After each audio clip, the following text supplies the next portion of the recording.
Teman-teman yang dirahmati Allah Subhanahu wa taala, ahlan wa sahlan fi halaqatinal jadid.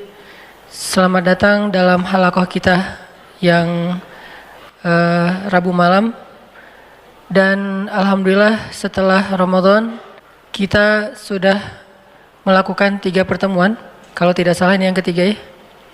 Setelah Lebaran, dan sharing kita pada Rabu malam seperti biasanya insya Allah akan meneruskan materi-materi yang berurutan supaya kita bisa memahami Islam secara terstruktur, memahami secara terkurikulum, walaupun mungkin kurikulumnya pastinya beda dengan di sekolah, biar kita nggak berasa balik ke sekolah. Insya Allah kita akan melanjutkan kajian kita. Kalau di dalam kitab Riyadhus Shalihin itu setelah bab ikhlas ada bab as-sidq atau bab tentang jujur. Kalau pertemuan sebelumnya kita membahas tentang ikhlas sebagai kunci setiap kebaikan. Karena tanpa ikhlas maka kebaikan kita itu haba'an mansura, hanyalah debu yang tidak berharga. Dan menjaga keikhlasan bukan hanya ketika kita sedang melakukan satu kebaikan, tapi bahkan setelahnya atau bahkan beberapa lama setelah itu, bisa sampai akhir hayat kita.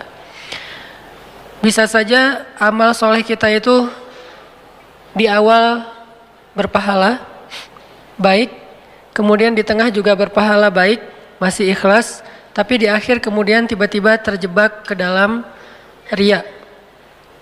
Dan ada orang yang riya karena memang dia menginginkan pujian dari orang lain atau penghargaan orang lain.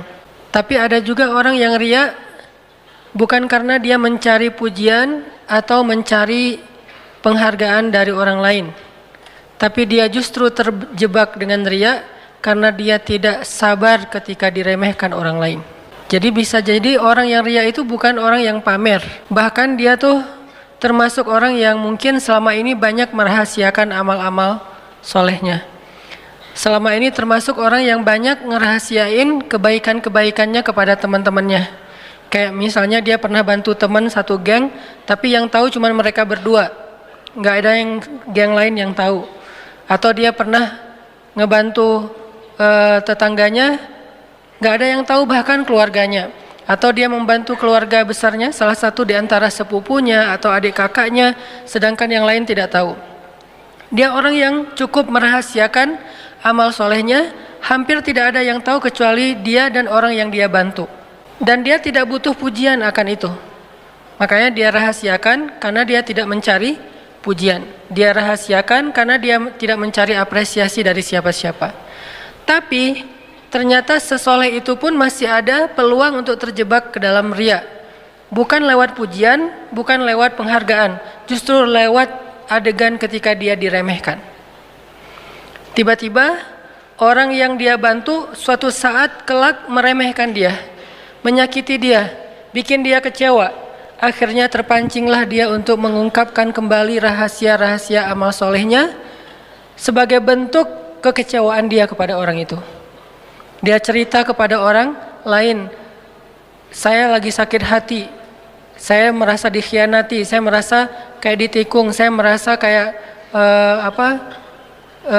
disakitin secara luar biasa oleh orang yang justru selama ini saya bantu. Kalau dia nggak pernah saya bantu sih nggak masalah dia kayak gitu, tapi ini orang yang sering saya bantu malah gituin saya.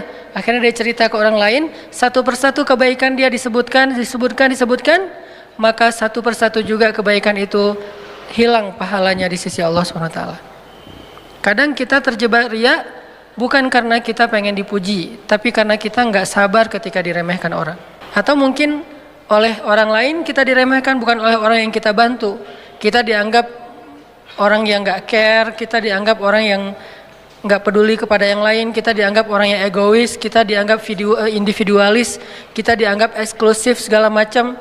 Atau orang meremehkan kita, dianggap kita tuh orang yang nggak taat sama Allah, orang yang jarang ke masjid, orang yang nggak beribadah dengan baik, segala macam lah tuduhan-tuduhan, dibilang kita nggak pernah tilawah segala macam. Akhirnya kepancinglah kita untuk nunjukin beberapa kebaikan kita yang pernah kita lakukan secara sembunyi-sembunyi bukan karena ingin dipuji, karena kita nggak mau diremehkan.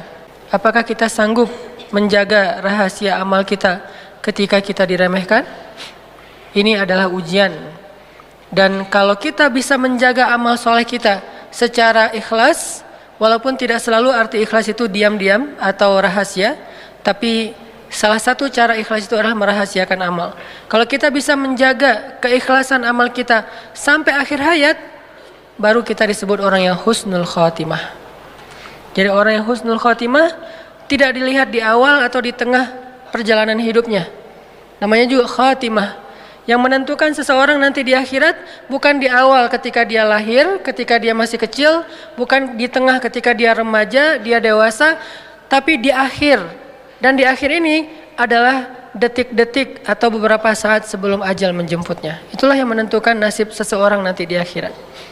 Sehingga buat orang yang selama hidupnya dari awal, tengah, dan menjelang akhir hidup dalam ketaatan, tumbuh dalam ibadah kepada Allah, jangan besar kepala dulu. Jangan sombong dulu. Jangan merasa bahwa kita udah pasti masuk surga dulu. Walaupun surga jaraknya dengan kita cuma sejengkal. Walaupun surga jaraknya dengan kita cuma sejengkal, belum tentu kita akan masuk. Kenapa? Bukankah terkenal hadis Nabi, seseorang yang sepanjang hidupnya beramal amal solih, amal ahli surga, sampai jaraknya ke surga cuma sejengkal, tapi di akhir hayatnya dia kufur kepada Allah. Kufur di sini macam-macam.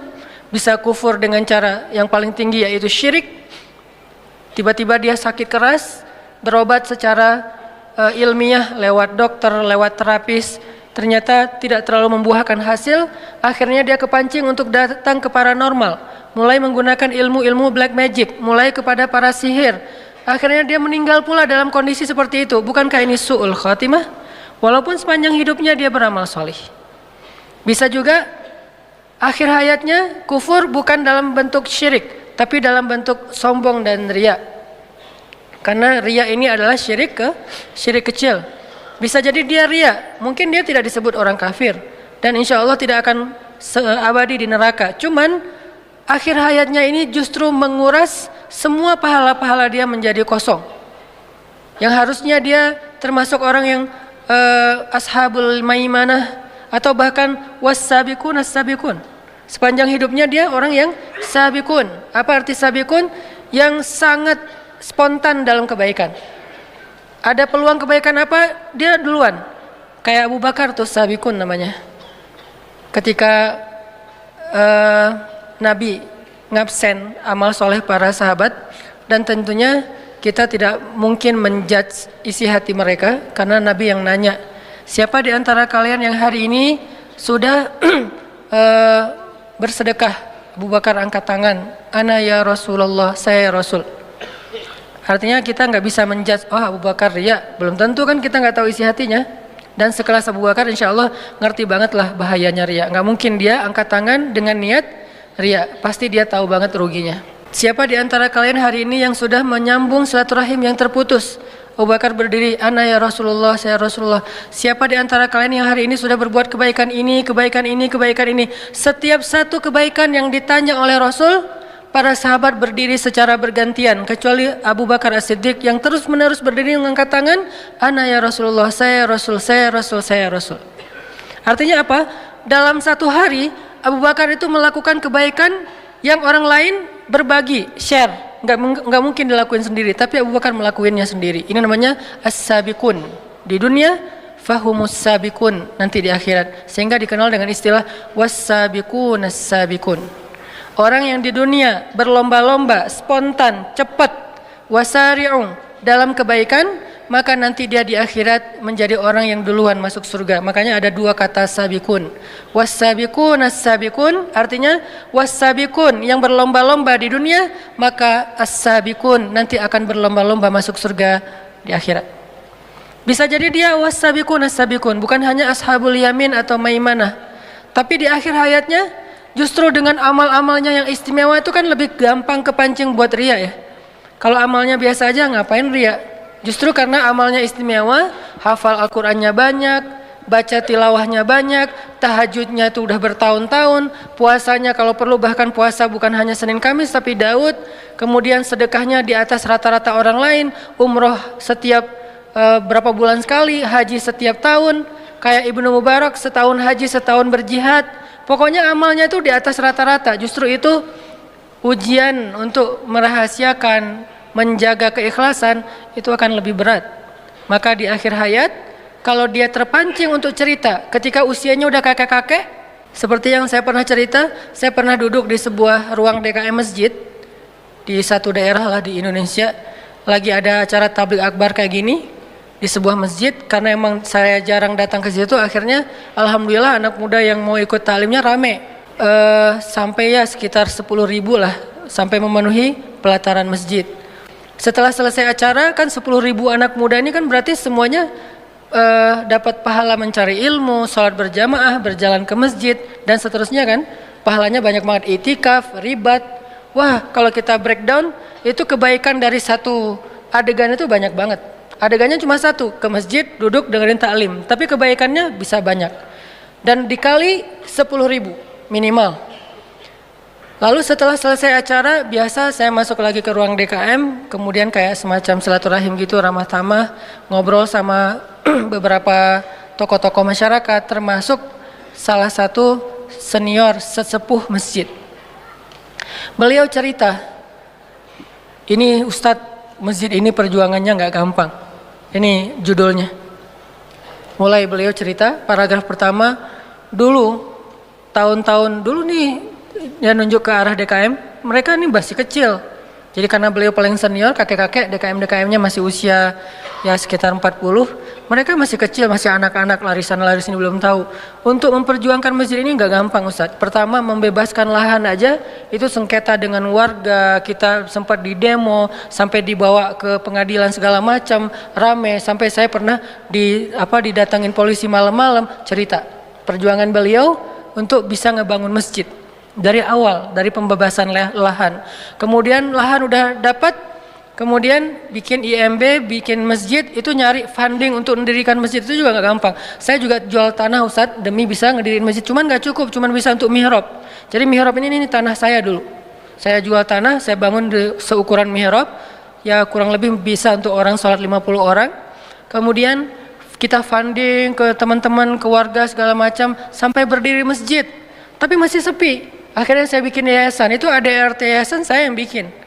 Terus macam-macam dia cerita, alhamdulillah sekarang masjidnya ramai. Tapi saya nggak mau menjudge ya, saya hanya ngasih contoh, makanya saya nggak nyebutin tempat, nama dan seterusnya. Yang jelas, bagaimana kalau beliau menceritakan ini, di awal niatnya adalah pengen sharing. Pengen ya namanya orang berbagi pengalaman ya. Tapi tiba-tiba datang setan di tengah, yuwaswis. Ya memang kamu nih hebat, kamu yang berjasa apa segala macam, yuwaswisu fi sudurin nas. Tiba-tiba, dan salah saya waktu itu, saya kayak ngangguk-ngangguk terus kayak terkesima gitu, muji. Pas saya muji beliau jadi semakin semangat kan menceritakan. Makin dipuji makin semangat. Dan saya nggak tahu, yang jelas beliau yang lebih tahu dengan Robnya. Bagaimana kalau dalam kondisi kayak gitu, kita terpancing oleh setan atas pujian orang lain kepada kita. Atau lebih beratnya lagi, udah sebegitu besar perjuangan kita diremehin oleh generasi berikutnya yang nggak tahu perjuangan kita. Kan itu ujian lebih berat ya. Kakek ini udah berjuang habis-habisan, udah berkorban, udah segala macam dari nol sampai jadi. Terus sekarang pergantian pengurus yayasan, pengurus DKM. Terus dalam sebuah acara rapat-rapat kayak gitu, beliau beberapa kali nggak diundang. Udah nggak diwaro, udah nggak dianggap. Sesekali beliau datang walaupun nggak diundang, beliau ngomong nggak ada yang mendengarkan, nggak terlalu dianggap penting. Lalu mereka juga mengabaikan beliau. Ini gimana nih kalau kayak gitu? Akankah kita terpancing untuk cerita ke semua pengurus baru? Kalian tahu nggak masjid ini gimana sejarahnya? Mulai cerita lagi, kayak flashback lagi. Akhirnya satu persatu yang diceritain habis. Perjuangan sekian tahun yang nggak gampang pastinya, berakhir dengan hanya satu cerita kecil yang menggugurkan semua pahala kebaikan-kebaikan yang Allah udah catat untuk beliau di akhirat. Ini pentingnya belajar ikhlas. Dan bisa jadi teman-teman, dari sekian puluh atau mungkin ratus atau mungkin ribu amal soleh yang kita kerjain, mungkin hanya satu amal soleh kecil yang bahkan kita nggak ingat, udah lupa, yang sampai kepada Allah. Sisanya nggak sampai. Udah naik, tiba-tiba hilang. Udah naik lama, setelah beberapa tahun hilang. Cuman ada satu dua amal kecil yang bahkan kita udah lupa karena saking nggak terlalu kerennya. Tapi itu yang sampai kepada Allah Subhanahu Wa Taala. Makanya kata Nabi, la tahqiranna minal ma'rufi syai'ah. Janganlah kalian meremehkan amal kecil, walaupun sekedar tersenyum di wajah saudara kalian ketika kalian bertemu. Walaupun sekedar tersenyum. Tersenyum ria gitu. Gua habis tersenyum loh. Tersenyum lapor-lapor. Gua hari ini tersenyum 10 kali. Kan enggak ya? Tapi kalau tawaf, cerita orang umroh tuh, yang pernah umroh pasti ngerasain banget tuh. Pulang dari masjid kan biasanya ketemu kayak di restoran gitu kan, di ruang makan hotel. Pas lagi masuk ke ruang makan, ini nih kebiasaan jamaah umroh, masuk ke ruang makan bukan ngelihat menu dulu, ngelihat teman saya di mana ya, karena itu kan kayak hall gede tuh, kayak kantin besar, food court. Terus nyari teman saya di pojok mana, di sana tuh. Akhirnya langsung ngambil makan, duduk, karena makan sendiri itu garing, pengennya makan sama teman-teman. Akhirnya pas makan sama teman-teman cerita, dari mana, baru pulang dari masjid. Ya teman-teman udah pada selesai makan, kita baru mau makan, saking telatnya. Kok telat banget sih, kita dari tadi udah selesai. Ya soalnya tadi sebelum pulang mau tawaf dulu. Standar tuh ceritanya. Habis sholat wajib, sebelum pulang tanggung daripada ngantri di gerbang masjid, mending gua tawaf aja, paling beda setengah jam, tawaf dulu. Masya Allah. Jadi hari ini udah tawaf berapa kali? Alhamdulillah udah 10 kali. Tapi kan kita nggak tahu isi hatinya. Ini balik lagi kepada diri masing-masing. Kalau dia tadi menceritakan 10 kali itu keceplosan, bukan pengen apa-apa, bahkan bukan pengen sharing, karena ditanya jawab kan. Berapa kali? Keceplosan ngomong 10 kali. Pas udah kata 10 itu terucap, datang setan. Jadi setan itu nungguin kita. Bukankah dia ya jeri majrad dam? Dia mengalir dalam darah kita, terus dia nungguin banget. Dia nggak akan, dia tunggu timing yang tepat teman-teman. Saking liciknya setan. Dia nggak mau goda kita di awal. Lo ceritain aja, enggak. Dia tunggu. Pas kita udah cerita baru dia datang. Hebatnya lo, teman-teman lo cuma baru sekali dalam sehari muncul. Atau setan nggak datang dalam benak kita. Setan datang dalam benak teman kita untuk muji kita yang banyak. Dia ngomporin teman kita, lo puji dia, emang hebat, dia emang hebat, supaya dia makin akrab sama lo dan segala macam. Akhirnya teman kita muji kebaikan dia, subhanallah, masya Allah segala macam. Akhirnya orang yang dipuji makin mulai besar kepala, mulai terbang, mulai tidak sadarkan diri, dan besok dia kalau dia ngelakuin kebaikan itu lagi, dia akan cerita lagi, kepancing lagi untuk dipuji seperti kemarin. Kalau orang cuek, dia agak kecewa gitu. Nah ini mulai goyah nih ikhlasnya. Gimana kalau kayak gini?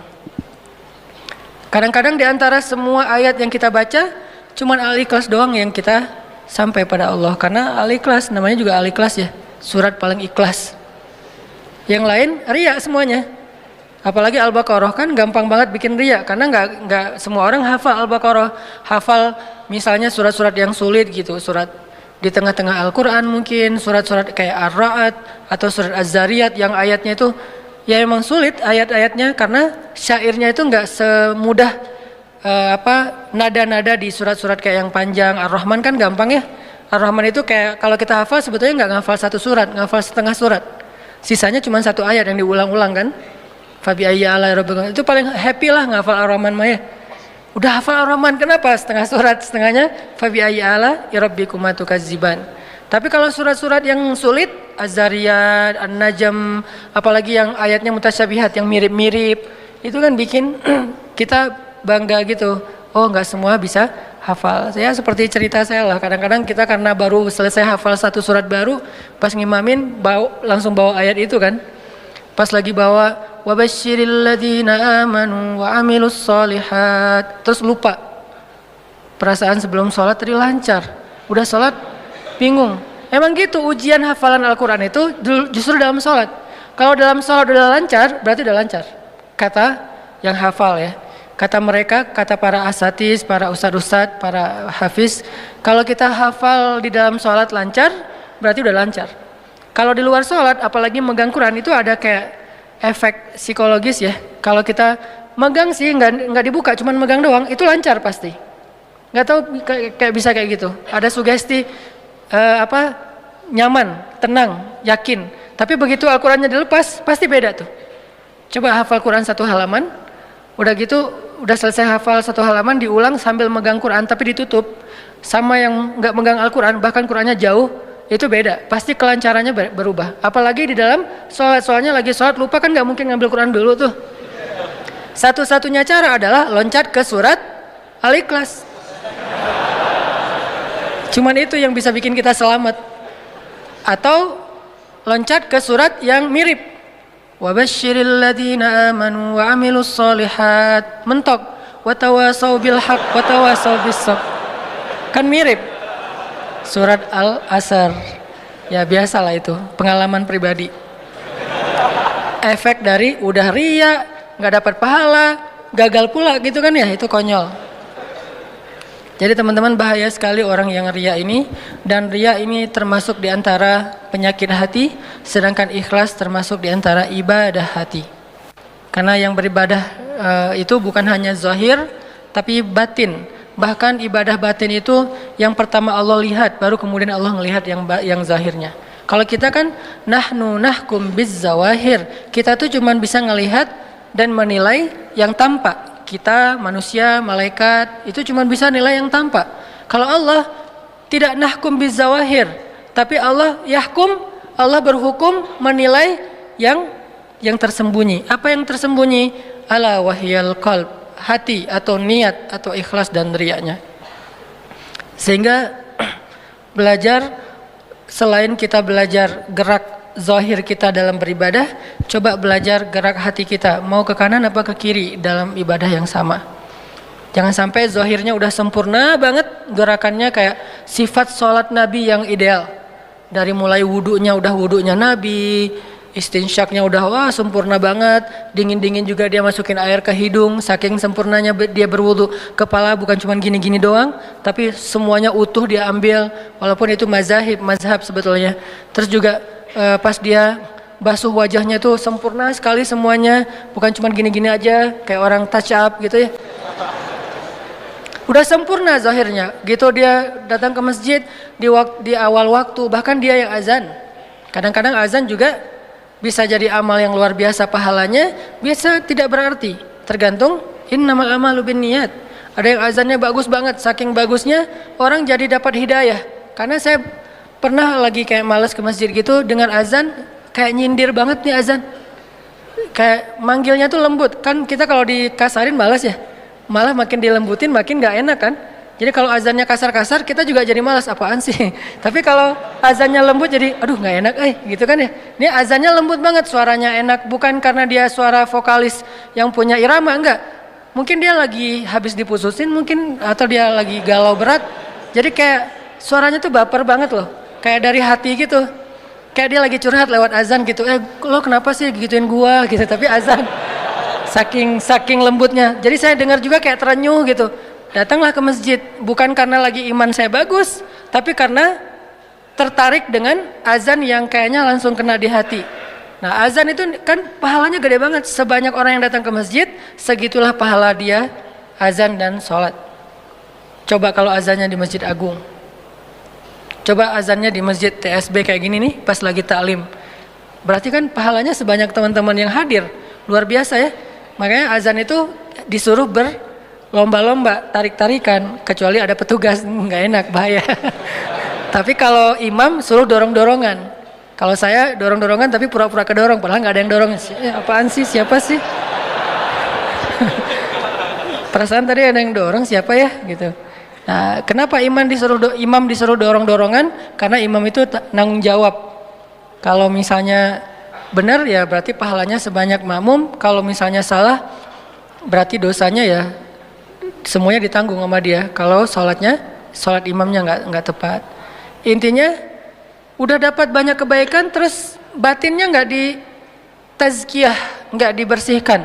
Kan istilahnya tazkiyatun nufuz, membersihkan jiwa, membersihkan hati. Dan salah satu konten tazkiyatun nufus yang paling penting adalah tajdidun niyah, memperbaharui niat. Niatnya nggak ditajdid, nggak diperbaharui. Kok diperbaharui Ustadz? Emang karena niat itu di awal udah bagus, jangan-jangan dia geser gitu. Pertama udah lurus, tiba-tiba geser. Tajdid, balik lagi. geser lagi tajdid, balik lagi, kan gitu kan? Niat itu gitu teman-teman. Kegeser oleh apa? Tadi oleh pujian, oleh dicuekin, oleh dikecewain, oleh diremehin, bergeser tuh. Oleh cerita-cerita kita sendiri, bergeser ke kiri ke arah riya. Sebelum sampai riya, tajdidun niyah, astagfirullahaladzim, balik lagi ke tengah. Kegeser lagi setelah beberapa lama, balik lagi ke tengah. Tajdidun niyah, terus diperbaharui, sama kayak tajdidul iman, memperbaharui iman. Kalau iman yazidu wa yanqus, kalau niat itu zaigh, dia condong, dia condong ke kiri, ditegakkan lagi, condong lagi ke kiri, tegakkan lagi, kayak gitu aja terus tajdidun niyah. Nah, malam ini kita lanjutkan setelah bab niat. Memang nggak selesai sih hadisnya. Innamal a'malu binniyat, semua amal itu tergantung niatnya, bukan tergantung perilakunya dulu, tapi niat dulu yang pertama. Kedua, wa innama likulli imri'in ma nawa, seseorang itu dipahalai oleh Allah sesuai dengan niat. Kalau dia lakuin satu kebaikan, ada kurang-kurangnya dikit, tapi niatnya sempurna, maka pahalanya sempurna. Dia lakuin kebaikan, ternyata sempurna, tapi niatnya cacat, maka cacat. Ada orang yang berniat tapi nggak jadi ngelakuin kebaikan, sudah dapat pahala. Maka wa innama likulli imri'in ma nawa, seseorang diberi pahala oleh Allah sesuai dengan niatnya. Faman kanat hijratuhu ilallahi wa rasulih fahijratuhu ilallahi wa rasulih. Wa man kanat hijratuhu lidunya yusibuha aw imra'atin yankihuha fahijratuhu ila ma hajara ilaih. Bukhari Muslim. Siapa yang hijrahnya kepada Allah dan Rasul, maka hijrahnya kepada Allah dan Rasul. Siapa yang hijrahnya untuk dapat keuntungan dunia atau untuk dapetin cinta seorang perempuan, maka hijrahnya untuk apa yang dia niatkan itu. Nah, ini yang akan kita bahas dengan judul bukan hanya ikhlas, tapi turunan dari ikhlas, as-sidqu, jujur. Udah azan? Oh ya udah. Ntar kita lanjutkan tentang faman kanat hijratuhu ilallahi wa rasulih fahijratuhu ilallahi wa rasulih, insyaallah dengan tema kelanjutan dari niat, yaitu as-sidqu ilallah, jujur kepada Allah setelah sholat isya. Teman-teman yang dirahmati Allah, kita lanjutkan ke pembahasan masih hadis. Kita nggak terburu-buru supaya memahami hadis ini secara lebih mendalam, yang pastinya nggak akan mungkin utuh karena Nabi terlalu cerdas untuk kita pahami secara utuh. Beliau terlalu bijaksana untuk akal-akal yang terbatas seperti kita. Meskipun berkumpul semua ulama sekelas Imam Syafi'i, Imam Ahmad bin Hambal yang hafal sejuta hadis, Imam Malik, Ibnu Mubarak, orang-orang keren ketemu untuk membedah satu hadis saja, bahkan mereka sendiri akan mengakui nggak mungkin mereka memahami hadis itu secara utuh. Tetap aja ujung-ujungnya Allahu wa rasuluhu a'lam. Itu ujung-ujungnya tuh. Karena para sahabat aja yang lebih keren daripada ulama kan, generasi terbaik kan sahabat dulu nih. Udah gitu tabi'in, tabi'ut tabi'in, dan seterusnya dan seterusnya. Sebutlah misalnya kalau Imam Abu Hanifah itu generasi tabi'in, kemudian nanti setelahnya ada murid beliau Imam Malik dan seterusnya. Ngumpul nih untuk memahami hadis Nabi satu aja, mereka tetap aja akan berkata ujung-ujungnya Allahu wa rasuluhu a'lam. Toh sahabat juga kayak gitu. Ketika Nabi tanya sesuatu, sahabat jawabannya Allah dan Rasul lebih tahu. Abu Bakar jawabannya Allah dan Rasul lebih tahu. Ibnu Abbas, hibrul ummah, orang yang paling ngerti tentang Al-Quran. Bahkan kalau di antara para nabi, Ibnu Abbas itu kayak Nabi Khidir. Di antara para nabi, Ibnu Abbas itu kayak Nabi Khidir, tapi dalam status sahabat, bukan dalam status nabi. Beliau aja bilang Allah dan Rasul lebih tahu.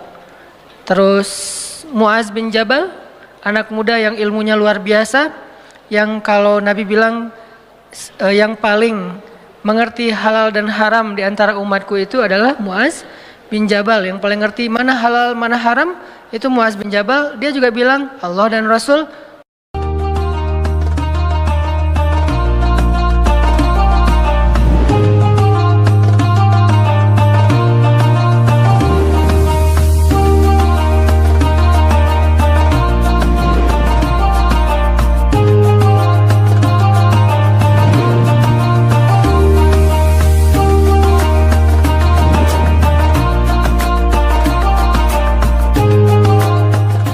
lebih tahu.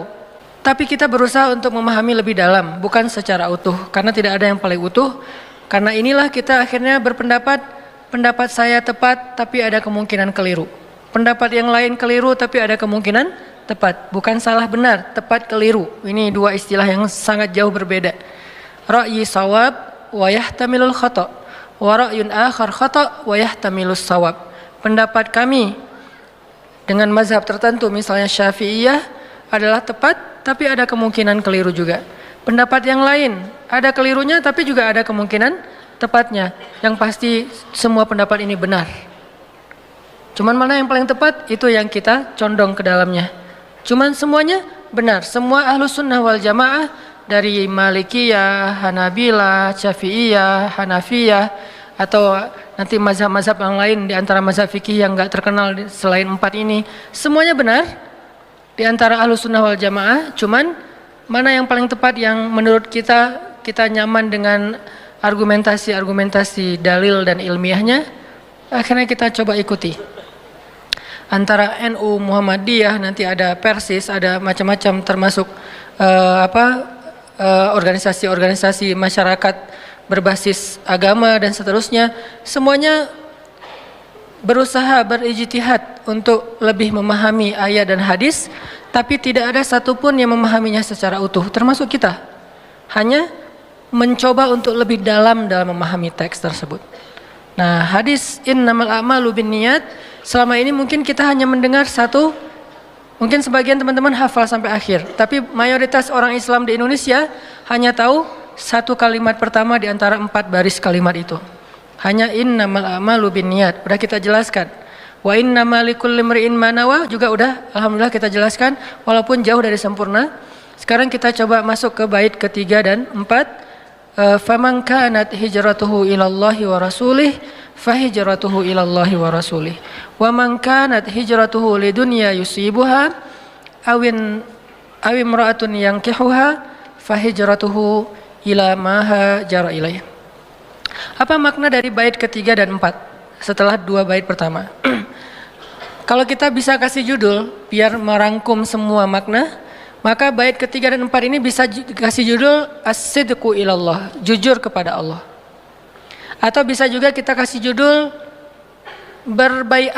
berakad dengan Allah.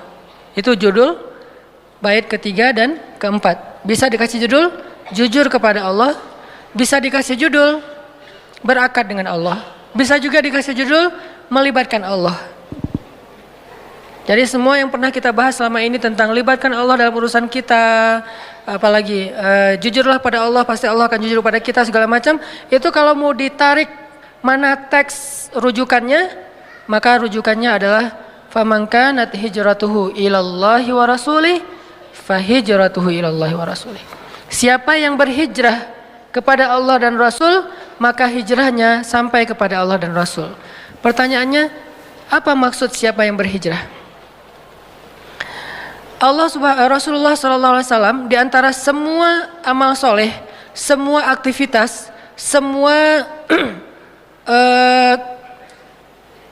adegan agama, Nabi memilih salah satunya, yaitu adegan hijrah. Kan dalam Islam itu ada sholat, ada puasa, ada tilawah, yang paling puncak itu apa? Jihad. Kan jihad itu adalah puncaknya ibadah, walaupun bukan yang paling bukan yang paling yang paling utama ditanya. Kalau yang paling utama ditanya sholat, tiang agama. Masing-masing ibadah itu kan ada kayak kebaikannya, ada fadilahnya, keutamaannya. Nah, kalau sholat itu tiang agama, yang pertama ditanya. Kalau ini belum beres, yang lain nggak akan ditanya. Tapi walaupun kayak gitu, tiang ini ada atapnya, bahkan ada puncaknya. Nah, puncaknya ibadah itu adalah al-jihad fi sabilillah. Sehingga ayat-ayat jihad banyak sekali kita temukan di dalam Al-Quran. Termasuk yang tadi dibaca di rakaat pertama. Allah menawarkan, hal adullukum ala tijaratin tunjikum min azabin alim. Maukah kalian aku tawarkan sebuah tijarah, perniagaan. Arti perniagaan kita menjual, Allah membeli. Kan arti perniagaan jual beli kan? Ada yang ngejual, ada yang beli. Terus apa bentuk jual beli dengan Allah? Allah katakan jual beli dengan Allah itu adalah tu'minuna billah wa rasulih wa tujahidun. Kalian percaya dulu sama Allah, karena nggak mungkin kita jual beli dengan seseorang transaksi kalau kita nggak percaya sama dia. Kita bertransaksi karena kita percaya. Misalnya kita membeli barang, kita menjual barang, kita percaya dia akan bayar sesuai dengan perjanjian. Jangan-jangan ntar kayak misalnya dia bayarnya pakai terming, 3 kali bayar. Kalau kita nggak percaya sama dia gimana? Nggak berani kita pakai terming, harus uang dulu baru saya kasih barang. Dia juga gitu. Kalau dia nggak percaya sama kita, ntar barangnya yang dikasih ternyata cacat lagi, nggak benar, nggak sesuai dengan spek yang dijelasin di awal. Berarti iman, beriman dulu kepada Allah, Rasul, baru kemudian Allah tawarkan. Mana jual belinya? Tujahidun fi sabilillahi bi amwalikum wa anfusikum. Kalian berjihad di jalan Allah dengan harta kalian dan dengan diri kalian. Arti diri di sini adalah nyawa. Sebagian besar tafsirannya adalah nyawa, harta dan nyawa kalian. Oh, berarti apa yang kita jual? Harta kita. Apa yang kita jual? Nyawa kita. Apa yang kita beli? Apa yang kita dapatkan bayaran dari yang kita jual itu? Kita membeli atau mendapatkan, pertama, yaghfir lakum dzunubakum. Allah ampuni semua dosa-dosa kalian. Bukan min dzunubikum, bukan sebagian dosa kalian. Dzunubakum, semua dosa-dosa kalian. Dari sejak kalian balik sampai kalian wafat, semuanya dihapusin sama Allah. Luar biasa nih tawarannya. Ini yang Allah bayar untuk kita. Wa yudkhilkum jannat. Allah jamin kalian masuk surga, dijamin. Yudkhilkum jannat. Bahkan kalimatnya tegas gitu. Bukan wa yudkhilakum jannat, enggak. Yudkhilkum jannat, tegas, enggak ada keraguan. Tajri min tahtil anhar wa masakin thayyibatan fi jannati 'ad dzalikal fawzul 'azim wa ukhra tuhibbunaha nasrun minallah wa fathun qarib. Di akhirat diampuni dosanya, dimasukin ke dalam surga, itu icon. Itu hanya simbolik, tapi sebetulnya kemudahan di akhirat. Kemudian di dunia simbolnya apa? Nasrun wa fathun, pertolongan dan kemenangan. Kalau bahasa kita, ditolong sama disukseskan sama Allah. Wa basyiril mu'minin, sampaikan berita gembira kepada orang yang beriman. Ini jihad. Kenapa Nabi nggak bilang faman kana jihaduhu ilallahi wa rasulih, atau juhduhu ilallahi wa rasulih fajuhduhu ilallahi wa rasulih? Kenapa hijratuhu? Kenapa di antara sekian banyak amal-amal yang keren, salat, puasa. Puasa itu kan junnah kan, perisai. Salat itu tiang agama, imaduddin. Jihad itu sanamul amal, puncaknya amal. Kan masing-masing ada keutamaannya nih. Kenapa Allah Rasul nggak milih hajj? Faman kana hajjuhu ilallahi wa rasulih, faman kana umratuhu ilallahi wa rasulih, faman kana qiraatuhu wa tilawatuhu ilallahi wa rasulih, faman kanat nikahuhu gitu. Kan nikah juga luar biasa ya, amal yang keren banget lah, terutama buat kita. Bisa dibilang di antara sekian amal, kalau disuruh lakukan dengan sukacita, yang paling sukacita pastinya menikah. Itu sukacita banget. Yang nggak sukacita mantannya, justru dia mah sukacita. Ini kenapa nggak famangkanat akad nikahnya kepada Allah dan Rasul? Kenapa di antara sekian banyak amal Nabi memilih hijrah? Kenapa tahun Islam dikenal dengan tahun Hijriah? Kenapa nggak dikenal dengan tahun Bi'sah? Apa Bi'sah? Pengutusan Nabi. Jadi tahun Bi'sah 1 adalah Iqra bismi rabbikal ladzi khalaq, ketika Nabi dapat wahyu pertama. Kenapa nggak dihitung dari Nabi dapat wahyu? Kan itu paling luar biasa ya. Kejadian mengubah peta dunia, mengubah peradaban dunia, mengubah segala sesuatu di dunia dari gelap menjadi terang kan dimulai dari tahun pertama Bi'sah, Nabi dapat wahyu. Sehingga ketika Nabi hijrah itu berarti tahun 13 Bi'sah. Perang Badar berarti tahun 15 Bi'sah. Nabi wafat tahun 23 Bi'sah. Kenapa nggak bisa aja? Kenapa hijrah? Kenapa hijriyah jadinya? Padahal Bi'sah itu kalau kita mau kalau kita mau baca, itu kejadian yang luar biasa. Bahkan Jibril aja menampakkan wujud aslinya kepada Nabi cuma 2 kali. Satu ketika wahyu pertama, yang kedua ketika Mi'raj ke langit. Cuma 2 kali itu Jibril menampilkan wujud aslinya. Sisanya semuanya editan kalau bahasa kita. Diedit oleh Allah dalam bahasa fatamassalaha, memisalkan diri. Bukan wujud aslinya, memisalkan diri, menjelma bahasa Indonesianya. Menjelma sebagai seorang laki-laki yang sempurna, laki-laki yang keren, yang ganteng, yang ideal banget. itulah Jibril. Kenapa nggak tahun Bi'tsah? Atau kenapa nggak tahun Isra dan Mi'raj? Sehingga bisa dibilang Nabi hijrah pada tahun kedua Isra atau kedua Mi'raj. Kayak gitu-gitulah. Kenapa hijrah? Saking pentingnya peristiwa ini. Saking pentingnya peristiwa ini. Seolah-olah hijrah itu adalah awal dari segala sesuatu. Kalau niat itu adalah kunci dari segala sesuatu, hijrah itu awal dari segala sesuatu. Di dalamnya terkandung juhdun, jihad, di dalamnya terkandung ta'atun, taat, di dalamnya terkandung berkorban, tadhiyah, pengorbanan, di dalamnya terkandung apalagi ikhlas pastinya, banyak hal terkandung di dalam adegan hijrah. Jadi ketika Nabi mengatakan faman kanat hijratuhu, itu artinya siapa yang semua amal solehnya, bukan hanya hijrah. Nabi mengambil satu kata, satu adegan yang itu bisa menjadi simbol dari semua kebaikan. Apa? Hijrah. Nabi nggak bilang sholat, Nabi nggak bilang jihad, padahal dua hal ini sama-sama keren nih. Nabi bilang hijrah. Keren mana hijrah sama sholat? Lebih utama mana? Pastinya lebih utama sholat. Utama mana hijrah sama jihad? Pastinya lebih utama jihad. Tapi kenapa yang diambil hijrah? Karena hijrah ini walaupun bukan yang paling tinggi derajatnya, tapi dia mencakup segala sesuatu. Ideal namanya, proporsional. Makanya Nabi bilang siapa yang hijrahnya kepada Allah dan Rasul, itu juga berarti siapa yang sholatnya, siapa yang puasanya, siapa yang hajinya, siapa yang jihadnya, siapa yang bahkan tersenyumnya karena Allah dan Rasul, maka apa yang dia lakukan itu akan sampai kepada Allah dan Rasul. Apa arti sampai kepada Allah dan Rasul? Fa ilallahi wa rasulih, artinya Allah yang akan menolong dia sampai ke akhir dari perjalanan itu. Allah yang akan menolong dia sampai kepada kebaikan dunia dan akhirat. Allah yang akan menjadikan amal-amal dia itu semuanya baik. Allah akan menolong dia dalam setiap perjalanan atau proses amal soleh yang dia lakukan. Jadi teman-teman, judul besarnya adalah As-sidqu ilallah, jujurlah kepada Allah. Dan ini kita masih ngebahas masalah nufus, tazkiyatun nufus. Apa makna dalam pemahaman kita yang mungkin sederhana? Maknanya adalah kalau kita pengen ditolong dalam semua hal yang kita lakuin, niatkan karena Allah Subhanahu wa taala. Kalau dua bait pertama, kalau kita pengen dapat pahala dari semua yang kita lakuin, niatkan kepada Allah. Kalau sekarang beda lagi, bukan cuma pahala, pengen ditolong, pengen Allah terlibat, pengen Allah masuk dalam program kita, maka niatkan karena Allah Subhanahu wa taala. Siapa yang jujur kepada Allah, ya Allah saya nikah karena Engkau, ya Allah saya kuliah karena Engkau, ya Allah, ya Allah, ya Allah, semua kebaikan yang kita lakuin karena Allah. Bahkan kebaikan itu bukan hanya yang wajib teman-teman, kebaikan itu ada 3. Bahkan kadang kebaikan itu ada 4.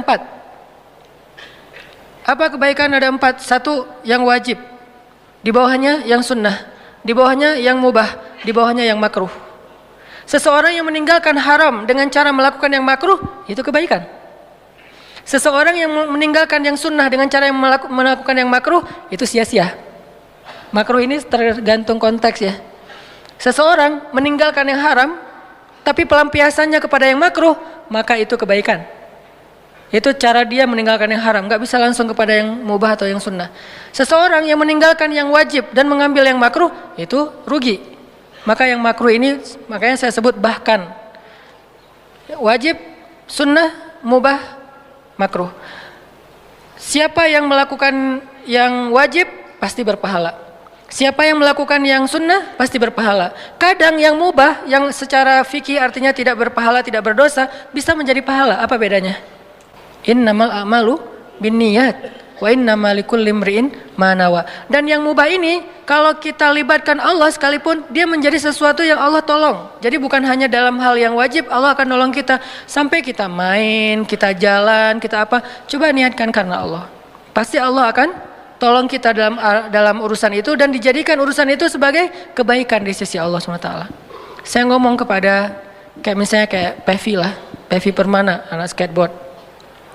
Pevi pas main di Asian Games sekarang misalnya, kalau Pevi niatnya cuman buat dapetin medali, cuman pengen prestasi, maka itu mubah, tidak berpahala, Tidak juga berdosa, biasa aja. Sehingga kita tidak perlu menjudge. Ya udah itu mah hobi lah ya. Tapi kalau Pevi niatkan ini sebagai salah satu media dakwah, apa hubungannya main skateboard dengan dakwah? Kalau Pevi jadi tokoh anak muda dengan prestasinya, kemudian fansnya Pevi yang senang main skateboard meniru, apa yang ditiru? Oh ternyata pemain pro juga sholat di masjid. Akhirnya yang amatir-amatir yang lagi belajar, anak-anak baru nih juga ngikutin kan. Oh ternyata Pevi hafal surat Al-Muluk misalnya. Lagi latihan skate dia ngulangin, bukan Al-Muluk, Al-Waqiah. Lagi latihan skate di ball gitu, dia dengerin tilawah Al-Waqiah sampai akhirnya hafal Al-Waqiah. Ditiru. Innamal a'malu binniyat. Faman kanat hijratuhu ilallahi wa rasulih fa hijratuhu ilallahi wa rasulih. Dan yang dia lakuin sebetulnya sama aja.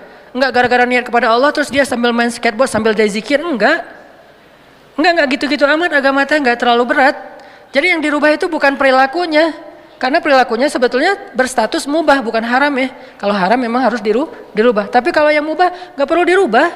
Dia tetap main skate, dia enggak perlu bawa tasbih, dia enggak perlu qomat kamit tilawah Al-Qur'an sambil main skate, tapi pahalanya bukan hanya pahala olahraga, tapi juga dia pahala dakwah. Yang dirubah cuma niat. Tapi yang dia lakukan nggak ada yang berubah. Jadi jangan berpikir orang kalau nggak qomat kamit baca Al-Quran berarti dia nggak dapat pahala. Walaupun baca Al-Quran itu keren pastinya. Kalau nggak berzikir, nggak kelihatan di tangannya bertasbih berarti dia nggak pernah ingat Allah. Bisa jadi dia melakukan yang kita lihat mubah, duduk nongkrong di kafe. Bisa jadi dia kayak lagi ngobrol sama teman-teman doang. Bisa jadi dia chat. Kok dia bentar-bentar langsung buka handphone sih? Orang habis sholat biasanya kan zikir dulu. Ini ada yang habis sholat langsung buka handphone. Jangan suuzon dulu. Tapi buat kita kalau bisa zikir dulu. Kalau buat orang lain ya siapa tahu dia ada hal darurat. Siapa tahu dia lagi ngerjain sebuah proyek sosial yang memang lagi hektik banget, lagi banyak kerjaan, sehingga sholat juga habis sholat langsung banyak yang masuk. Nih gimana soal teknis di operasional di lapangan, dia harus langsung ngerespon biar beres kerjaannya. Bisa jadi kita berzikir, dia ngurusin proyek sosial dan sama-sama berpahala. Walaupun kita nggak berani membandingkan ya, tapi tetap aja ada hadis menyelesaikan hajat seorang muslim atau seseorang yang butuh sesuatu, butuh bantuan, itu kadang lebih utama daripada itikaf di masjid 60 tahun. Dan masjid mana yang dimaksud oleh Nabi? Masjid ini apa? Nabawi, yang di dalamnya ada raudhah. Menyelesaikan hajat seseorang yang lagi punya masalah kadang lebih utama. Saya sempat masukkan kalimat kadang karena nggak boleh kita generalisir. Kalau gitu saya nggak usah itikaf, saya nggak usah sholat, udah aja bantu orang. Nggak gitu-gitu juga sih memahami agama, harus komprehensif. Kadang dia lebih utama daripada beritikaf di masjid 60 tahun. Jadi jangan suuzon dulu dengan orang yang langsung buka handphone. Atau jangan kepo juga, dia buka apa dulu daripada gua suuzon, gua lihat. Ya nggak usah kepo kali. Lo kenapa sih? Gua nggak mau suuzon, mending gua tabayun. Tabayunnya dengan dilihat semua isi handphone orang, itu bukan tabayun, namanya tajassus. Beda antara tabayun sama tajassus. Tabayun kita meminta klarifikasi atau minta tanggapan dari dia. Tajassus mencari-cari hal pribadi dan privasi tentang orang lain. Membuka handphone orang lain itu tajassus namanya. Membuka handphone istri itu cinta. Karena cinta kita cemburu. Dia tadi habis chat sama siapa ya? Gua enggak, apaan sih? Nah balik lagi ya, libatkan Allah di dalam urusan kita, nanti akan ditolong sama Allah. Tapi cara melibatkan Allah gimana Ustadz? Apakah kita hanya dengan mengatakan bismillah? Enggak, itu salah satu cara melibatkan Allah. Jadi tahapan melibatkan Allah itu banyak teman-teman. Mulai dari sini. Kita minta sesuatu, kita ngerjain sesuatu, ada hubungannya nggak dengan Allah? Kalau nggak ada hubungannya, kita akan ngerjain itu sendiri, nggak dibantu sama Allah. Tapi kalau ada hubungannya dengan Allah, kita akan ngerjain itu dibantu sama Allah. Dan kalau dibantu oleh Allah, lebih baik daripada dibantu oleh semua manusia di muka bumi. Kita dibantu oleh beberapa orang tokoh aja, orang-orang yang berpengaruh, orang-orang yang punya kekuasaan, orang-orang yang punya kekuatan, itu udah bikin urusan kita mudah kan? Kayak jalan. Beberapa kali saya nggak minta, tapi emang mungkin dari panitia biar nggak terlalu telat ke acara, akhirnya dijemput ke bandara. Dijemputnya kemana? Dijemputnya langsung ke pintu pesawat. Kan untuk masuk sampai ke boarding kayak gitu kan susah ya, harus ada akses.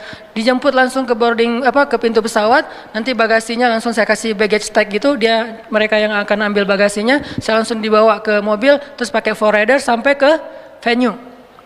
Saya berpikir, ini dibantu manusia aja urusannya semudah ini. Gimana kalau dibantu Allah? Dibantu manusia aja urusan semudah ini. Saya pernah telat karena acaranya itu kan terlalu tight schedule ya. Akhirnya kalau misalnya saya telat, berarti pesawatnya cancel dong, karena nggak sempat check in. Akhirnya kata teman-teman di bandara, beberapa ada yang bikin komunitas. Alhamdulillah nih luar biasa teman-teman bandara, terutama Surabaya ya. Mereka udah bikin komunitas pekerja bandara khusus untuk LO-in para ulama. Jadi kalau ada Ustadz Abdul Somad, siapa yang datang ke Surabaya, mereka langsung akan ngejemput, mereka mudahkan urusan di bandaranya. Nah saya pernah, karena jadwalnya dekat dengan waktu check-in, di-check-inin duluan sama mereka, bukan online. Mereka check-in dari dalam, terus karena emang check-innya lebih awal, kan ada hot seat ya kalau di pesawat ya. Ada VIP, bukan VIP, bisnis, ada yang first class, bisnis, hot seat. Hot seat itu kursi depan 1 sampai berapa gitu. Nah dikasih hot seat kenapa? Biar Ustadz nanti keluarnya jadwal berikutnya kan kalau keluarnya lama karena ngantri dulu nanti telat lagi. Ya udah karena jadwalnya terlalu padat nih, Ustadz taruh di depan, terus nanti bagasinya langsung dikasih ke teman-teman di bandara berikutnya, baggage tag-nya. Dimudahkan banget sehingga pas datang-datang disediakan lunch. Jadi pas tadi belum sempat makan siang, ya udah Ustaz makan siang di bandara aja. Oh ya udah nggak apa-apa. Saya pikir makan siang di bandara nanti di stand-stand gitu kan. Ternyata langsung dimasukin ke lunch biar nyaman, katanya makan siangnya makan. Saya berpikir, aduh mudah sekali ya kalau dibantu oleh manusia, dibantu oleh teman, dibantu oleh murid, dibantu oleh sahabat. Mudah urusan kita. Gimana kalau dibantu sama Allah? Itu manusia dengan keterbatasannya bisa memudahkan urusan kita banget loh. Gimana kalau Allah? Dan dia mau bantu kita karena siapa? Allah menggerakkan hatinya. Kalau dia sebel sama saya, mana mau dia bantu saya? Kalau dia misalnya nganggap saya bukan siapa-siapa, nggak penting nih orang, nggak akan dibantu kan? Karena Allah menggerakkan hatinya, Allah bikin dia respect ke saya, Allah bikin dia ngerasa saya seseorang, bukan saya seseorang. Allah bikin dia ngerasa saya seseorang, merasa kayak kalau bantu Ustadz dapat pahala, kalau ini kan lillahi ta'ala kan? Berarti siapa yang menggerakkan hatinya? Allah. Dan itu bukan hanya dalam kasus itu, dalam kasus apapun, termasuk kalau kita lagi ada kerjaan apa, segala macam. Kadang-kadang mungkin bukan mau main belakang ya, tapi tetap kita butuh orang untuk memudahkan urusan kita. Kadang-kadang kita udah jujur, tapi karena mungkin kurang gitu, akhirnya jadi dizolimi. Ini karena ada orang dalam jujur ya, jadi profesional. Banyak hal lah, contoh-contoh kehidupan kita sehari-hari. Ini ditolong oleh manusia aja bisa mudah. Gimana kalau ditolong oleh Allah Subhanahu Wa Taala? Makanya kita begitu antusias, begitu semangat untuk bangun network. Saya harus banyak teman, biar kemana-mana mudah. Anak-anak skuter, anak-anak Vespa misalnya, di mana-mana punya teman, geng, komunitas. Jadi pas Vespanya rusak di tengah jalan, jam 1 malam, dia nggak susah-susah nyari teman. Misalnya rusaknya di Ciamis, masa nelpon teman di Bandung sampai ke sana 7 jam lagi kan ya? Ya udah dia nelpon temannya yang dekat-dekat sana. Kalau nggak kenal, dia nelpon dulu yang di Bandung. Oh ada tuh teman gua, lu dari daerah mana? Dekat ini. Ditelepon temannya jam segitu kan biasa, namanya juga komunitas biasa malam suka nongkrong belum tidur, datang. Ternyata datang, bantuin akhirnya ngobrol, malah makan durian atau enak gitu ya sambil nonton Piala Dunia atau itu kan karena jadi turun di mana? Oh ada durian, turun aja. Ternyata ada yang kenal, nih kasih durian yang paling bagus. Kalau enggak mungkin dipilihin udah mahal tapi nggak memuaskan. Ini kasih yang paling bagus, bukan kita nggak bayar, tetap bayar. Namanya juga dagang ya, tetap bayar, cuman dikasih yang paling bagus. Terus kita bisa sambil ngobrol-ngobrol, ketawa-ketawa. Ini karena Allah mudahkan. Dan secara zahir manusia mudahkan. Kebayang nggak kalau Allah mensupport kita dalam segala urusan, mulai dari bangun tidur, dan selama ini udah dilakuin sama Allah. Cuman karena jadi rutinitas kita sampai lupa ada Allah di belakangnya. Hal-hal lain selain rutinitas, kejutan-kejutan. Caranya gimana? Biar Allah nolongin kita, terlibat dalam urusan kita. Kayak kita nyalain mobil kita lagi mogok, didorong oleh, kalau yang dorongnya istri kita doang, kan nggak mungkin. Akhirnya kita yang dorong, istri nggak bisa nyetir. Terus yang dorong siapa? Kan susah ya.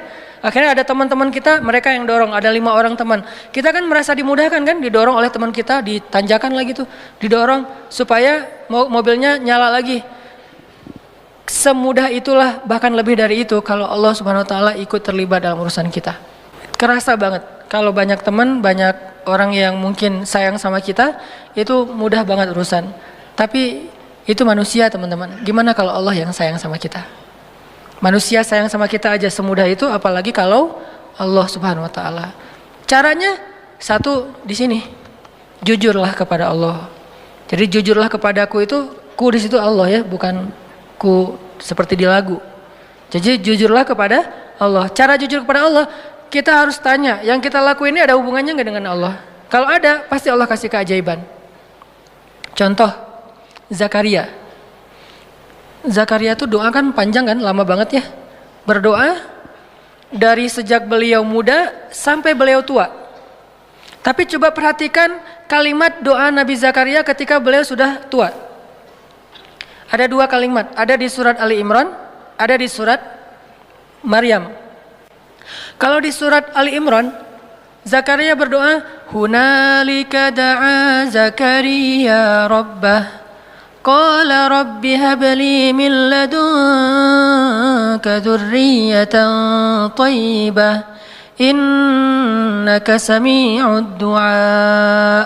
Kalau di surat Maryam, wa inni khiftul mawaliya min warai wa kanat imraati aqira fahab li min ladunka waliya yarithuni wa yarithu min ali yaqub waj'alhu rabbi radiyya. Apa rahasia di antara dua kalimat ini? Kenapa Nabi Zakaria berdoa panjang dalam hidupnya belum Allah kabulkan? Bukan tidak, belum. Kenapa pas habis doa ini langsung Allah kabulkan? Langsung Allah bilang, "Fanadathul malaikah." Kalau di surat Maryam, "Ya Zakaria," langsung Allah panggil. Kenapa cepat dikabulkan? Karena di dua doa ini Nabi Zakaria udah mulai mengkonekkan antara keinginannya dengan Allah. Kalau di surat Ali Imran, Nabi Zakaria ngelihat Maryam yang dapat makanan dari langit. Aduh, ini anak soleha banget, dicinta banget sama Allah, sampai segitu-segitunya Allah memperlakukan anak kecil ini, anak SD, duduk di sebuah ruangan kecil, mihrab namanya, terus lapar, Allah yang ngasih makan, dia belum berdoa, dia lapar doang, Allah langsung datangkan makanan, dan yang bawa makanan apa? Bukan gosen, malaikat. Dibawa gosen aja bikin kita nyaman kan ya, males keluar, udah aja gosen kan murah ya, tinggal klik. Kalau misalnya nggak ada saldonya ya bayar cash lah ya. Mudah banget, 10 menit datang gitu. Ini lebih dahsyat daripada gosen, malaikat yang datang. Dan makanannya masih hangat, terjamin nggak ada sama sekali penyakit di dalamnya. Dibawa oleh malaikat, dihidangkan depan Maryam, malaikat balik, Nabi Zakaria masuk. Kata Nabi Zakaria, "Ya Maryam, anna laki hadza?" Kamu dapat dari mana makanan ini? Kan paman belum kirim kan? Ini baru paman bawa. Kata Maryam, "Huwa min indillah." Allah yang kirim. Anak SD ngomong gitu. Ada nggak anak SD sekarang? "Dek, dapat dari mana?" "Allah yang kirim, Om." Wah, itu soleha banget kan? Tingkat dewa tuh luar biasa. Allah yang kirim. Ya memang nggak ada lagi. Emang adanya cuma di zaman itu. Maryam sampai bilang, "Dari Allah, paman. Allah yang kirim." Dan Allah bukan hanya ngomong Allah yang kirim, sampai ceramahin Zakaria. "Innallaha yarzuqu may yasha'u bighairi hisab." Allah itu paman, kalau ngasih rezeki itu nggak bisa dihitung-hitung loh. Bin haitsu la yahtasib. Oh iya. Jadi Zakaria dapat taklim dari Maryam. Cuma nanya satu hal tapi dapat ilmu lebih dari yang dia tanya. "Ya Maryam, anna laki hadza?" Kamu dapat dari mana Maryam? "Huwa min indillah. Innallaha yarzuqu may yasha' bighairi hisab." Ini dari Allah, Allah yang kirim. Allah itu memberi rezeki kepada hambanya, dan Allah kalau udah ngasih rezeki nggak bisa ditebak-tebak dari mana caranya. Itu kata-kata Maryam. Kagum Zakaria. Duh, pengen banget punya anak sesoleha ini. Kan berarti ada hubungannya dengan Allah, sesoleha ini, soleh. Baru hunalika, saat itu juga di sana Zakaria berdoa, "Rabbi habli min ladunka dzurriyyatan thayyibah." Kayak gitu ya Allah, saya pengen kayak gitu. Langsung Allah kirim malaikat, katakan ke Zakaria dia akan punya anak persis kayak Maryam, tapi namanya jenis kelaminnya laki-laki, namanya Yahya. Kalau di surat Maryam, apa doa Zakaria? "Wa inni khiftul mawali min warai wa kanat imrati aqira." Ya Allah, dakwah saya nanti siapa yang akan meneruskan kalau saya nggak punya anak? Itu intinya. Jadi pengen punya anak bukan sekedar pengen lucu-lucuan, pengen ada qurrata ayun, penyejuk hati apa, pengen bangga-banggaan anak saya sarjana, anak saya apa segala macam. Bukan. Pengen punya anak karena pengen ada yang nerusin dakwah beliau. Karena ada hubungannya dengan Allah kan? Berarti melibatkan Allah dalam permintaannya.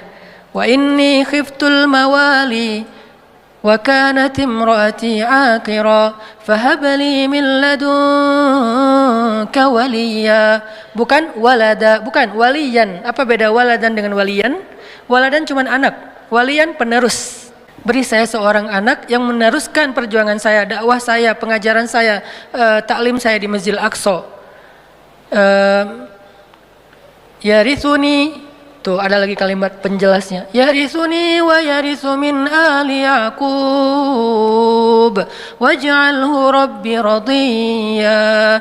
Yang mewarisi perjuangan aku, mewarisi perjuangan dari keturunan Yakub dengan keturunan yang luar biasa, orang-orang soleh semua.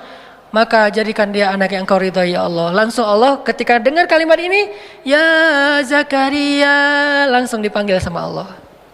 Itu cara kalau kita pengen dapat kejutan dari Allah. Libatkan Allah dengan niat. Caranya, coba cari apa hubungannya antara maunya kita dengan Allah, antara proyek kita dengan Allah, antara usaha kita dengan Allah, antara permintaan kita, life goals kita dengan Allah. Kalau nggak ada hubungannya, kita disuruh jalan sendiri.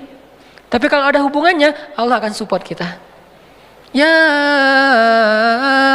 Zakaria, langsung Allah panggil. Inna nubashiruka bi ghulam. Bahagialah wahai Zakaria, berbahagialah, kamu akan punya anak. Ismuhu Yahya, lam naj'al lahu min qablu samiyya. وآتيناه الحكم صبيا وحنانا من لدنا وزكاة وكان تقيا وبرا بوالديه ولم يكن جبارا عصيا وسلام عليه يوم ولد ويوم يموت ويوم يبعث حيا. Spesifik, luar biasa nih.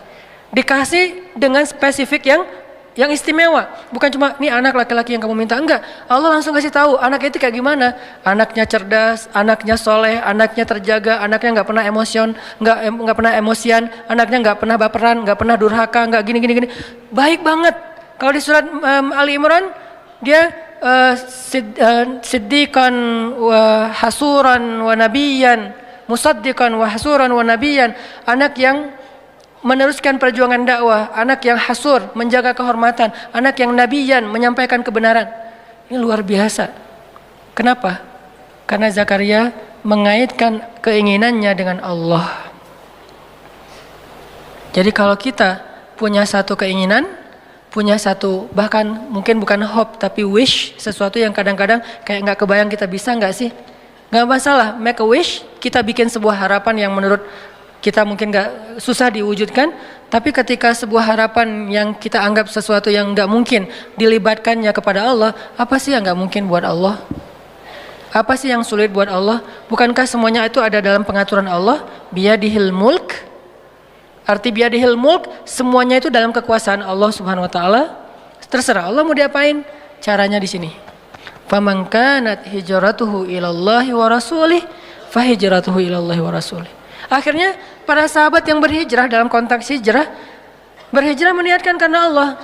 Contohnya, misalnya ada yang berhijrah seorang diri, seperti Suhaib Ar-Rumi. Banyak sahabat yang hijrah seorang diri. Beda sama Umar ya. Kalau Umar kan hijrahnya posting ya. Sebelum hijrah posting dulu. Captionnya, ahli Mekah, orang-orang Mekah. Dia mention satu persatu. @ Abu Jahal, @ Abu Sufyan. Satu-satu di mention sama Umar. Terus terakhir pakai hashtag ahli Makkah, ya ahla Makkah, ya ma'syara Quraisy, ya Aba Jahal, ya Abu Sufyan, ya banyak banget. Ya itu kan ya, bahasa Arabnya ya, bahasa Instagramnya . Setelah dimention satu-satu dia bilang apa? Fa'lamu anni muhajir. Ketahuilah kalian, gua pengen hijrah. Hijrahnya tuh dikapitalin lagi tuh, gede tulisannya biar orang tahu kalau dia mau hijrah. Terus di bold. Saya mau hijrah. Siapa yang pengen istrinya jadi janda, anaknya jadi yatim, tunggu saya di balik bukit itu.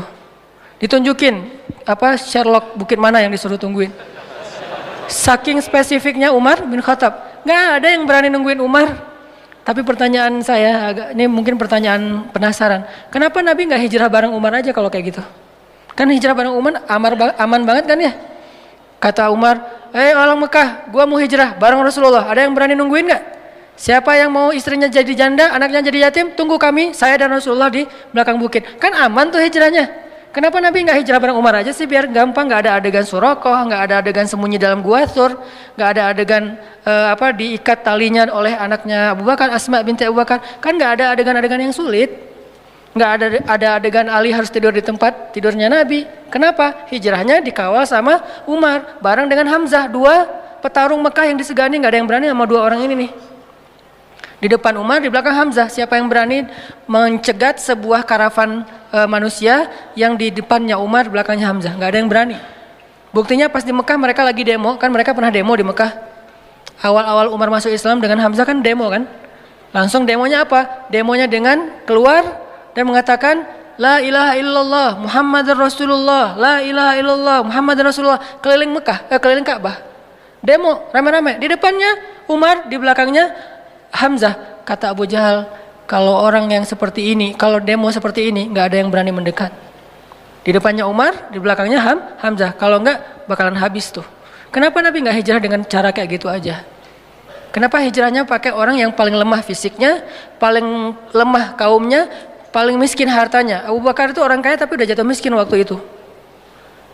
Ini artinya Allah pengen ngajarin kita tentang hijrah biar Allah aja yang terlibat, bukan Umar, bukan Utsman yang kaya, bukan Hamzah, bukan siapapun.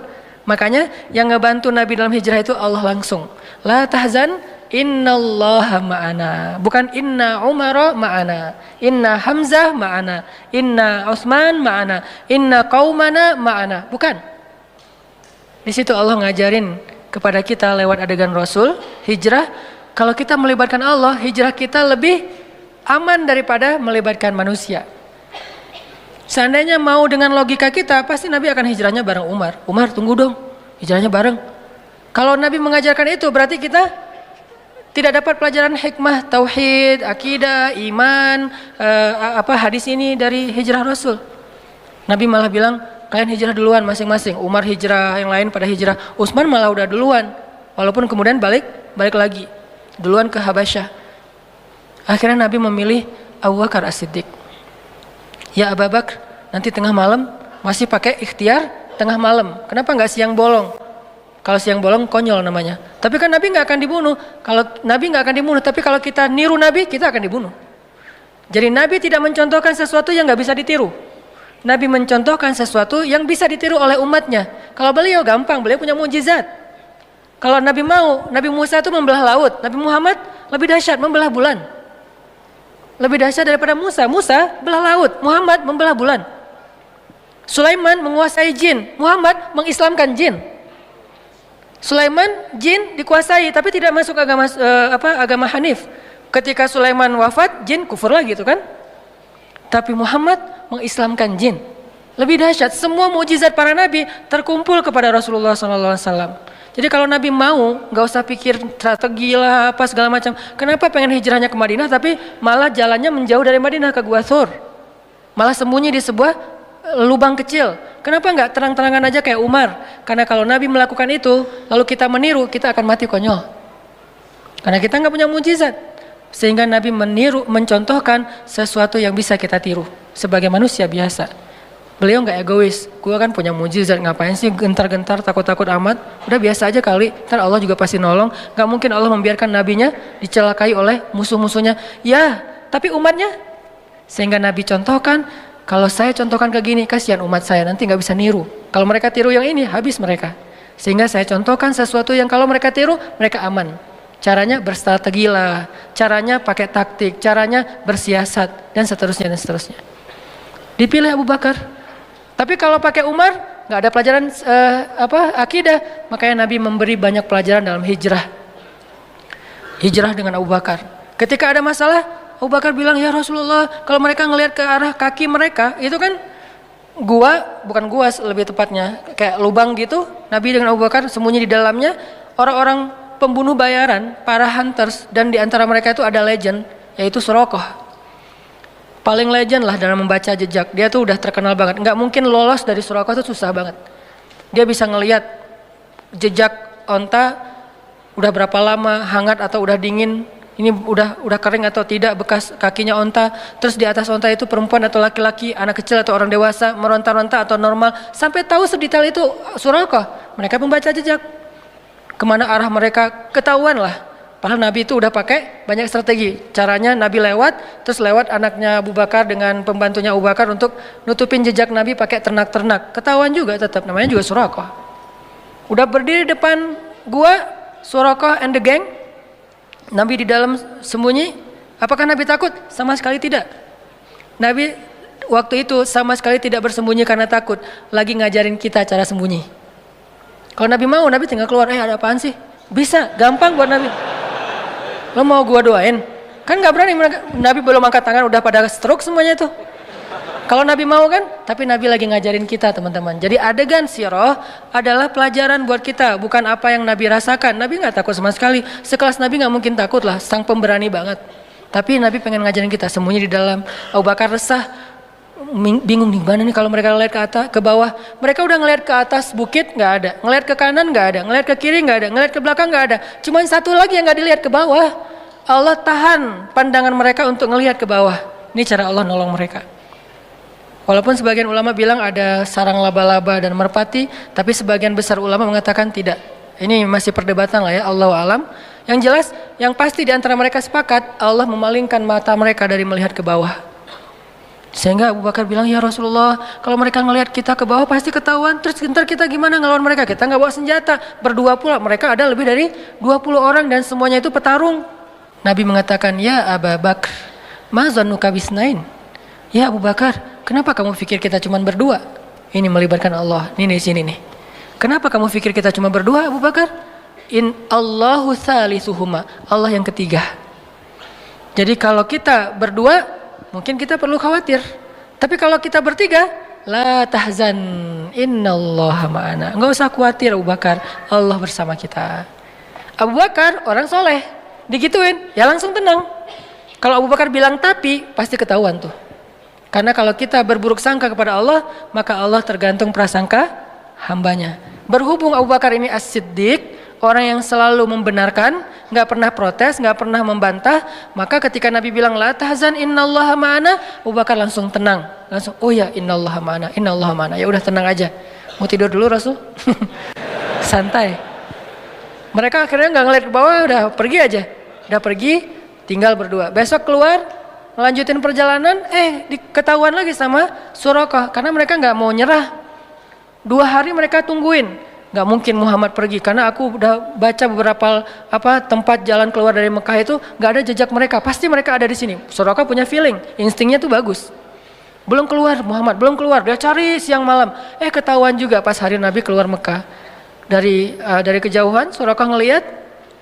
Pas Suraqah ngelihat dikejar oleh Suraqah, kan Nabi udah bilang innallaha ma'ana, Allah bersama kita, biar Allah aja yang beresin Suraqah, nggak usah kita jalan aja santai. Abu Bakar jalan, nggak usah dipercepat langkahnya. Sampai Nabi bahkan nggak mempercepat langkahnya loh. Dikejar sama Suraqah dengan ontanya yang cepat, Nabi santai aja. Kenapa? Biar Allah aja yang beresin dia.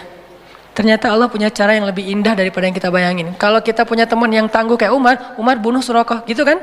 Umar pasti akan ngeluarin pedang. Kalau Allah tidak membunuh Suraqah, tidak menaklukkan fisik Suraqah, tapi menaklukkan hati Suraqah. Gitu yang paling indah.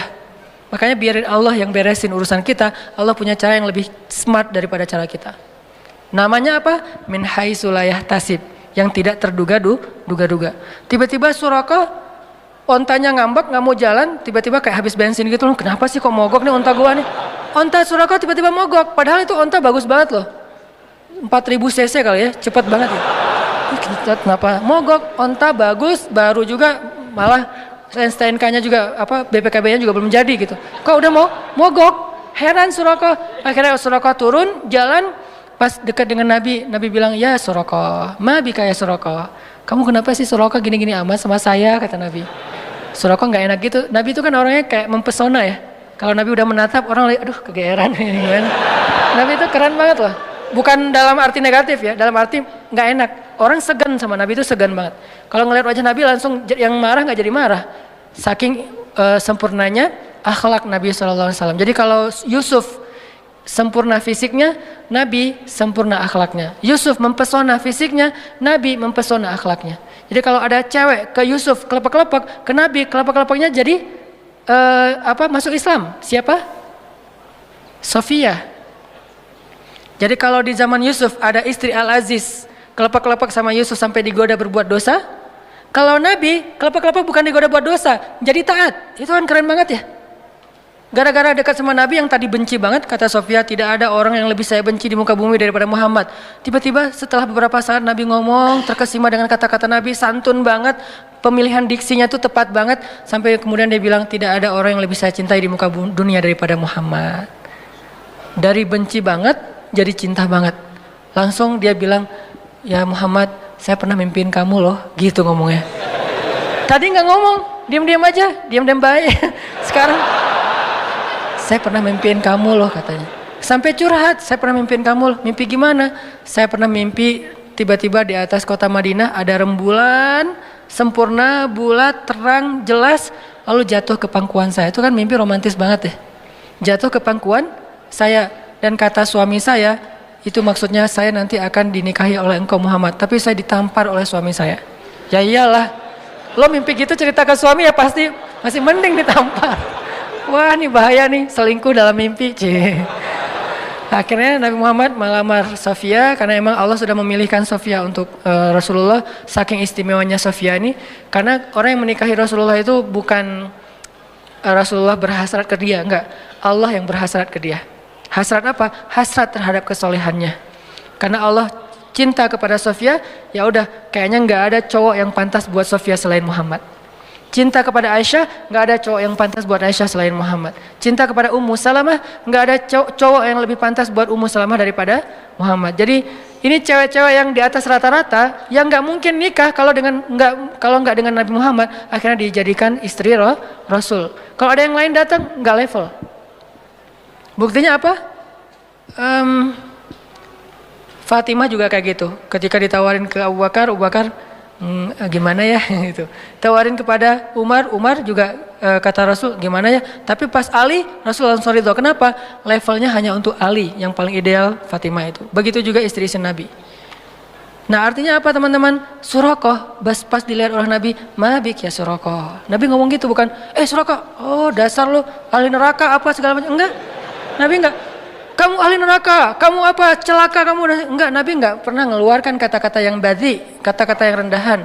Nabi bilang, mabi kayak Surakoh. Surakoh langsung, jadi tadi pakai pedang terus langsung disarungin, disembunyiin belakang jubah gitu. Terus dengerin, Nabi bilang, ya Surakoh, gimana kalau misalnya kamu memakai mahkota dan jubahnya Kisro.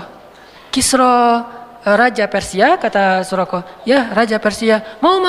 Coba, Nabi dalam keadaan lemah, baru diusir dari kampungnya, nawarin baju jubah Raja Persia yang nggak mungkin didapatkan kecuali menaklukkan negerinya. Kan ini nggak make sense ya, kayak nggak logis gitu kan tawarannya. Abu Jahal kemarin nawarin, siapa yang membawa pulang Muhammad hidup atau mati, gua kasih 100 ekor onta. 1 ekor onta kalau onta yang dipakai ke luar negeri harganya 200 juta kali 100 berapa puluh M kan. Dan Abu Jahal punya itu, ada ribuan ekor onta yang dia punya karena orang kaya. Surakoh tiba-tiba lupa dengan tawaran Abu Jahal, langsung bilang, mau Muhammad, saya pakai pakaian jubahnya Raja Persia yaitu Kisra. Kalau gitu caranya halangilah orang yang pengen mengejar kami. Oke, saya akan halangi. Apalagi Muhammad, apa yang bisa saya lakukan? Perlu saya dampingin? Nggak usah, kata Rasulullah. Akhirnya Rasulullah melanjutkan perjalanan. Surakoh kayak tertegun gitu, loh saya kenapa ya, kayak habis dihipnotis gitu. Datang nih gengnya Surakoh mau ngejar Muhammad. Surakoh, barengan, kita pengen share ini nanti onta. Kata Surakoh, teman-teman, saya udah meriksa semua daerah sini dan kalian tahu saya yang paling jago membaca jejak, dan onta saya yang 4000 cc, kalian cuma 1500. Artinya paling cepat gitu. Saya nggak menemukan Muhammad. Pulanglah cari tempat lain. Mereka kan nggak bisa bantah kalau Surakoh kan senior gitu kan, daripada ntar dikerjain. Akhirnya ya udah balik aja. Nabi bisa selamat hanya berjalan berdua dengan Abu Bakar As-Siddiq. Kenapa? Melibatkan Allah thalithuhuma. Ma zannuka bisnain ya Abu Bakar? Kenapa kamu pikir kita cuma berdua Abu Bakar? Allahu thalithuhuma. Allah yang ketiga. Bisa nggak sih kita dalam hidup tuh bilang ke istri, ma zannuki Itsnain. Kenapa mama bilang kita cuma berdua, mah? Kan ada Allah yang ketiga di antara kita. Kan itu luar biasa ya. Atau istrinya yang ketika suaminya galau, mulai agak khawatir nih gimana ya, dalam pekerjaannya, istrinya bilang, "Pah, ma zannuka bisnain?" Allahu salisuhuma. Catat kalimat ini nanti. Ma zannuka bisnain. Gak bisa Ustaz, bahasa Arab susah. Udah bahasa Indonesia aja. Kenapa papa mikir kita cuma berdua, Pak? Kan Allah yang ketiga. Oh iya ya, Allah yang ketiga. Langsung Allah bantu tuh. Tapi kalau papanya bilang, "Tapi mah," nah, berarti ana inda zanni abdi bi. Aku tergantung gimana persangkaan hambaku kepadaku. Libatkan Allah teman-teman. Dalam niat kita, dalam doa kita, dalam harapan kita, dalam pekerjaan kita. Pasti Allah bantu. Itu membahas tentang faman kanat hijratuhu ilallahi wa rasulih fahijratuhu ilallahi wa rasulih. Jadi artinya kerucutkan semua, konekkan semua yang kita lakuin itu dengan Allah. Harus ada reason, ini karena Allah, ini untuk Allah. Harus ada, harus temuin itu. Dan jujur, karena kalau kita bilang kayak gitu basa-basi, Allah kan tahu banget isi hati kita. Ya Allah, ini karena Engkau ya Allah, bukan karena apa-apa. Tapi kan Allah tahu, lu bohong, kata Allah. Gimana bahasa Al-Baqarahnya kalau masalah ini? Wa minan nasi may yaqulu amanna billahi wa bil yaumil akhir. Kata Allah, wa ma hum bimu'minin. Enggak kayak gitu kata Allah. Yukhadi'un. Mereka bermain-main, mereka mengelabui, mereka basa-basi. Kenapa? Fi qulubihim marad. Karena hatinya tuh enggak jujur, hatinya berpenyakit. Jadi mending kita jujur sama Allah dan libatkan Allah, pasti ditolong. Enggak mungkin enggak. Selama yang kita lakuin itu adalah masih dalam wajib, sunnah, mubah, paling minim makruh. Kalau yang haram bilang karena Allah, ya Allah ini karena Engkau, ya nggak mungkin. Masa kita melanggar syariat Allah tapi karena Allah, kan nggak mungkin ya. Sengaja saya minum khamar karena Allah. Mana ada yang kayak gitu-gitu. Sengaja saya berbohong karena Allah, nggak juga. Kecuali 3 bohong yang dibolehkan. Itu aja teman-teman. Insya Allah next week kita akan bahas lagi hadis ini. Saya hanya ingin hadis ini bukan hanya kita hafal, karena menghafalnya itu terserah masing-masing. Menghafal baik, nggak menghafal juga nggak dosa. Cuman kita jadikan hadis ini sebagai motivasi hidup. Kita jadikan hadis ini sebagai quote dalam hidup kita supaya kita selalu bersemangat untuk taat kepada Allah. Barakallahu li wa lakum. Wassalamualaikum warahmatullahi